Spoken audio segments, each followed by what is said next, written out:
G'day legends, welcome to the ISS News, the daily snapshot of content you should be consuming. I'm Anthony Meixner, and with me, as always, is Adrian Sutter. Mate, how are you? Good, mate, good. What are we talking about in today's headlines? All right, so it's all around the same topic. The first big one is the Taliban taking over Afghanistan again. We want to break that down a little bit. And then the second one is there's a story a week or so back on SBS about Afghan interpreters not getting visas to get into Australia. We want to look at the facts, the actual numbers of Afghan interpreters coming into the country. So going into headline number one, the Taliban takeover. Veterans discuss the Taliban takeover of Afghanistan. Now, there's a couple of points here I want to talk to. Are we getting accurate information? Are the sources credible? And are the media just filling white noise with clickbait? So first off, discussing if we're getting accurate information. We are absolutely currently not getting accurate information. And that is happening because currently there's not information out there. The media outlets are operating in a black hole, an intelligence black hole. And in that space, they need to make information up. And that is portrayed by either respinning old footage that we're constantly seeing, that really clickbaity, attention-grabbing stuff of people falling out of C-7 galaxies, or the massive stampedes on Afghan Airways. The other one is that they will get people on that show, sometimes credible, sometimes not, most of the times not, that will just be opinionated, that are probably self-serving and will probably not be helpful to the demographic that they're talking to. Because it is hard to talk on camera. So you've got to get a mouthpiece that can talk on camera, right? Now, looking at what we've got currently, we saw a piece on Sky News the other day, and I was extremely disappointed by this one. And it looked like an absolute waste of taxpayers' dollars. We had an ex-RMC graduate jump on Sky News and talk about how we should have stayed in Afghanistan. This looked like two things: an absolute complete lack of leadership from his verbiage, and the second piece was his short-sightedness on the situation.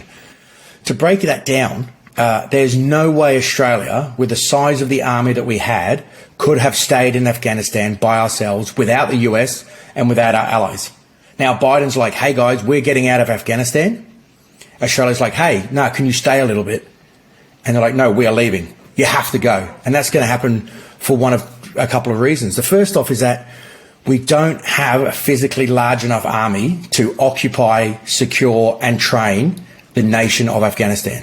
There are 195 countries in the world. 45 of them took part in the coalition of the willing. They're not there anymore. The second one is we have 3 active combat brigades in Australia. A deployment's about 8 months. You do an 8-month tour, you come back and you train. So ready and reset was the old cycle. We've moved away from that.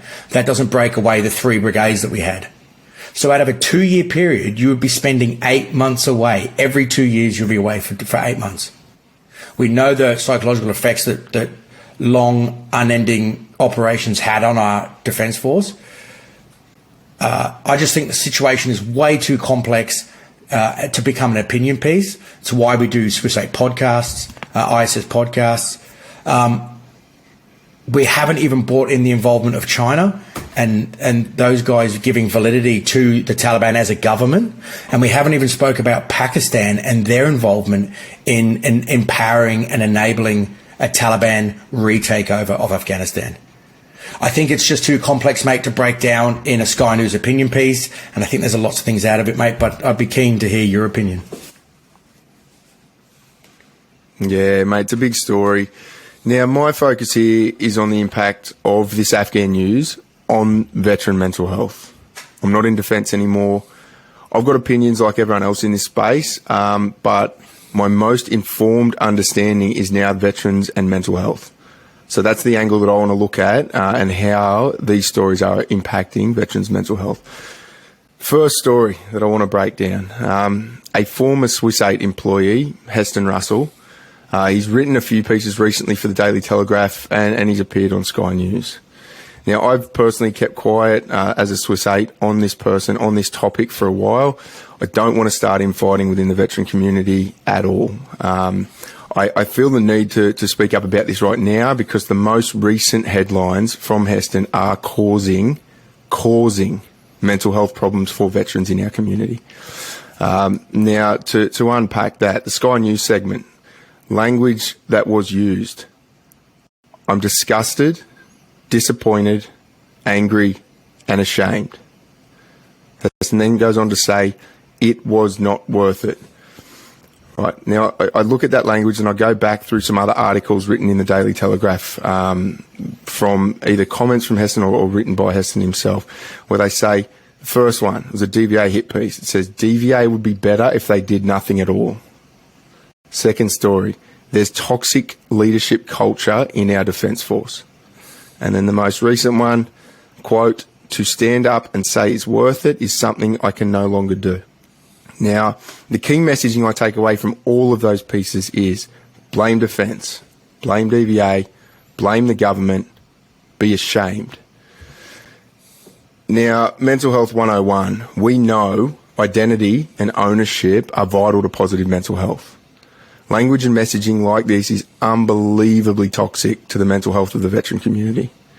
We know, fact, shame and guilt leads to depression. We know that blaming everyone around us for our problems solves nothing. It increases the feeling of everything being out of control, out of our control, and it leads to anxiety.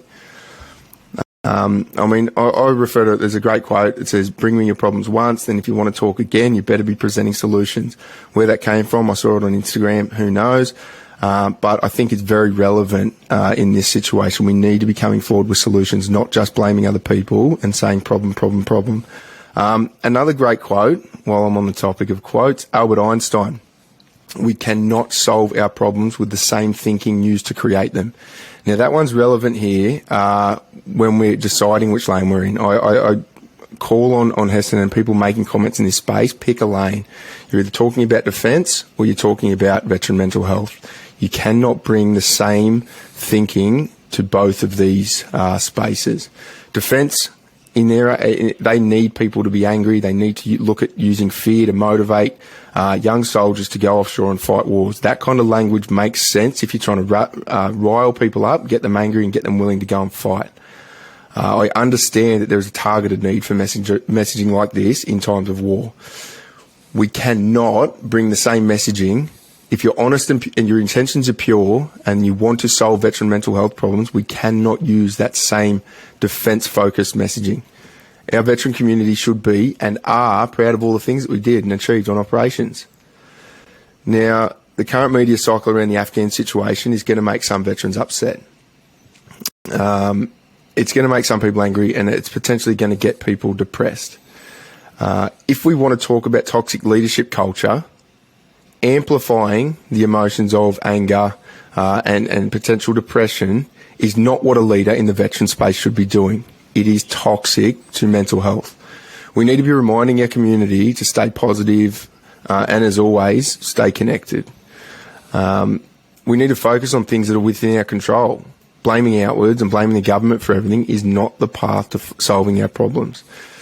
So I guess, if I can, mate, I just want to put a request out to Heston, to Alan Jones, to Paul Murray, to anyone who's influential in the media space like this and is talking about defence and veteran mental health almost in the same breath. Please think about your messaging. You may not be doing it intentionally, but you are having a negative impact on veteran mental health when you use this type of messaging. If current media stories, this is a kind of a shout out to any of the veterans out there. If the current media stories about Afghan are putting you in a hole, Open Arms Hotline, we're going to drop it in the comments below. It's obviously always a first point of call. And I guess a call to action is start looking for things within your control that you can change. You can connect with your mates. You can turn off the news if it's pissing you off. You can share positive stories about things you did or saw or anything that happened on operations that make you proud. Helping Afghan kids, helping build schools, whatever it may be. There were so many positives that came out of our deployments. Get vocal, get noisy, start sharing those stories on social media. And that will, A, help your mental health, but B, help the mental health of any other veteran out there that's just getting bombarded with negative messaging at the moment. We need to stay positive and push out all the good news stories. And that's my take on it, mate, focusing on the mental health of veterans. Spot on. So, guys, hey, look, let's start driving this narrative. Share your positive stories on socials today and tag Swiss 8. Let us know what you think in the comments below. All right, story number 2. Now, this is from an SBS story a week and a bit ago. The headline was, "The Afghan Interpreters Left Behind by Australia." Now, the story goes on to talk about how, essentially framing it that we went over there, we got help from a bunch of locals, including interpreters. Then when we left, we just left them all behind. Now, that is factually incorrect. We've got the data from the Minister for Defence, and here's the actual numbers. Since 2013, Australia has granted more than 8,500 visas to Afghans under the humanitarian program. 1,800 visas to former interpreters and locally engaged staff and their families. Now, this isn't a thing of the past. SBS didn't write this story based on the fact that those numbers have now changed. There's been 640 of these visas issued since April this year. So this program is still running. Mate, I know you've got a bit more on this. I think the SBS article is a vast contrast to the actual facts and the actual data that we've just discussed. What's your opinions? Yeah, I think you have to really look at, once again, where you're absorbing your information from or consuming your information from, and find the facts on this, and not create that echo chamber in your own social media or in your own belief system. But if we just talk to the facts, we've already spoke about the numbers, and especially that 640 since April this year. We also know that if we have to just go through, there's a visa process for a reason, and part of that processing is a vetting process, which is, are they suitable? So to come to Australia, are they going to be a citizen? Are they a terrorist? If we let them into the country, are they going to strap on a vest and blow up a whole bunch of people on New Year's Eve in Sydney Harbour? So these are things that the government has to take extreme ownership of. They can't let people slip through the cracks. If you look at the how long it takes, a lot of those people who have been left in limbo have had ties linked to being in the Taliban, or since, from our last combat operations in 2013, have actually gone over to the Taliban. Now, this is sources that have found out from, this isn't John down the street just having an opinion. These are intelligence gathering services from all of our allies that we ask, can you go and check this guy out? So that's why the process takes so long. And unfortunately, I think the process needs to stay structured and rigid, in my opinion. And that's the process. They've had plenty of time, mate. Yeah, agreed, mate. And as always, we can read the news on stuff like this and think it's a problem too big and out of our control. But in a case like this, rather than sitting there watching news on interpreters, if you've been overseas and you were mates with your interpreters and you want to make sure they got to Australia or have the opportunity to get to Australia, there is a legitimate process in place, and it's run by the federal government. So if you want to feel like, if you feel like you need to get involved in this space and you want to make sure that there is someone out there that has a chance of getting a visa into Australia, go and book a meeting with your local MP. It is not like going to Canberra and knocking on the Prime Minister's door. Your local member will have an office in your town. Book a meeting, ring them up, or go and knock on the door and have a chat about the visa program for Afghan interpreters. Mate, I think that was a snapshot of the news and the content you should be consuming. As always, guys, keep following us and we'll keep breaking down the news and unpacking the current issues that is affecting Australia. Thanks, guys, for tuning in.